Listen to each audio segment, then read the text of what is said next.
Has LeBron James contacted Eric Spitz in an attempt to get you removed from Sirius XM yet? Not yet. Not that I know of. But I hope they'll tell me if he does, because those are fun conversations. Yeah. So, and for anybody who missed that, does not know, a couple years ago on your "What Did I Miss" podcast, you revealed that LeBron attempted to get you fired from ESPN, possibly because you joined a cast of millions in mocking the decision.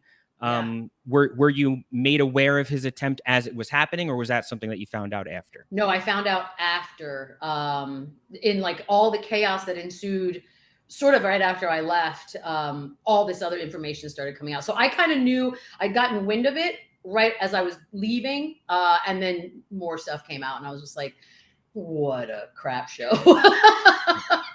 Good Lord. And I'm sure LeBron has since apologized to you. Oh, he sent me so many flowers. How could I not forgive him?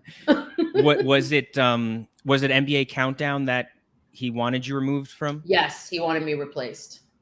And then you were eventually replaced on Countdown by Rachel Nichols. So do you think that LeBron ended up having any influence over that decision, or no? I mean, if he by the did, time it happened, it was if he did, it was short-lived. But she did that to herself. So it's sort of one of those things where, when I was on the outside watching it all crumble, I couldn't help but kind of laugh, because you hear things, things, you're told things, and then you get to sort of stand away and watch the house burn. You're just like, holy cow! I didn't know how much of it was real and how much wasn't. And he's a powerful dude. I mean, there's no getting around that. He is an empire and an entity upon himself, and he's in all the respect for building such a powerful entity on a name and doing it well.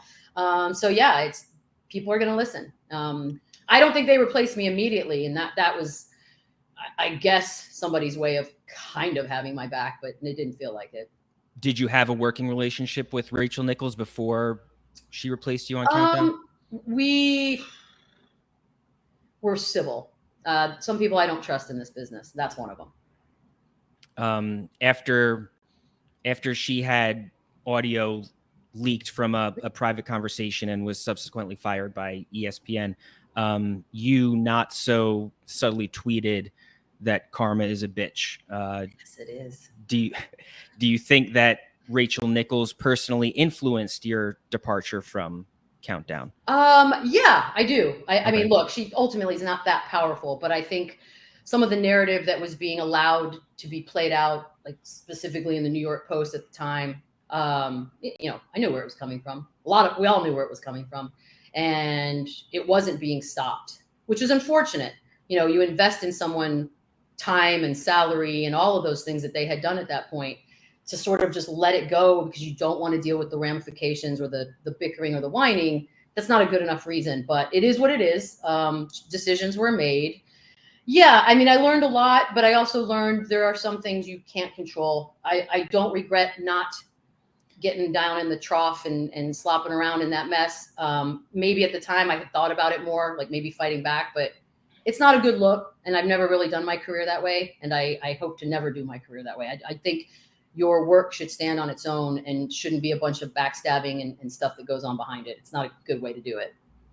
So then I have to at least ask, if Rachel Nichols engaged in, we'll say, media war games to replace you on Countdown, and we'll say at least somebody from Maria Taylor's camp did the same to get Nichols removed from the show.